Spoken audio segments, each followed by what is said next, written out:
It's an absolute pleasure to meet you. Nice to meet you too. So this one, what was it like working on set where you pretty much are the only live-action actor surrounded by a cast of motion cap actors? Right, yeah, so the way it worked was, so I got involved in this back in 2014 when I was just 10 years old. Oh, wow. And yeah, I know, it was a long time ago, but so I got to really work across from Christian and Kate, and it's really great to be able to work with these guys rather than, with animation or something, you don't get to like get that face-to-face and you don't get that interaction with the actors.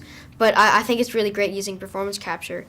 And, so yeah, we back in 2014, we shot it almost like a play in a way, just to primarily capture the actors and actresses' performance, not mine, just the other animals. Yeah. But so then 6 months later, I came back to primarily to capture my performance without Christian and Kate and Benedict, but I would shoot across from different motion capture actors and performance capture actors. So obviously they play it very different from a Christian Bale or a Kate because everyone plays it very different. But yeah, I mean, that was pretty challenging because I would have to remember how Christian played it while keeping my performance organic and acting across from someone else. Sure. So that was kind of challenging. We've seen different versions of the story and obviously different versions of Mowgli. What did you particularly want to bring to this version as an actor yourself? Yeah, so I grew up reading Rudyard Kipling's short stories about Mowgli, and I really enjoyed his stories because, Mowgli was almost like, I really admired him, and he was almost like my hero.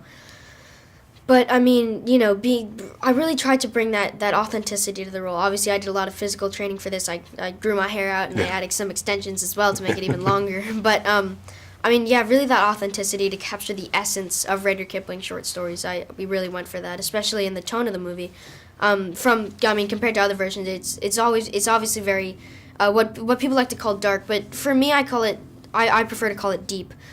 It goes really deeper with the characters and deeper with the emotions, like Rudyard Kipling short stories. Yeah. Of all the versions, too, I think you probably got beat up the most of any Mowgli I've seen. What was the hardest scene for you to film? Yeah, so, I mean, the running is a very physically challenging scene. Have you seen the movie? Yeah, But saw it yes, yesterday. Go, great. So, I mean, obviously it is very challenging because, as I said, I did a lot of physical training and agility training as well.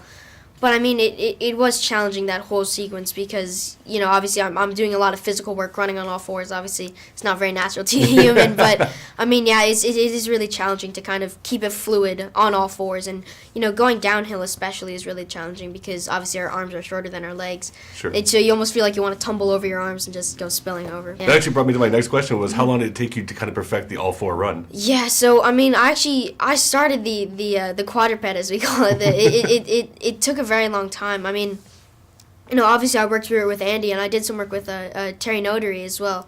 And I mean, Terry, he's so great with the physical movement and everything. He really makes you feel it, and we did a lot of work on that to make it not kind of look like an ape, but make it look more like an actual like panther or a wolf. Pleasure meeting you. Really nice meeting you.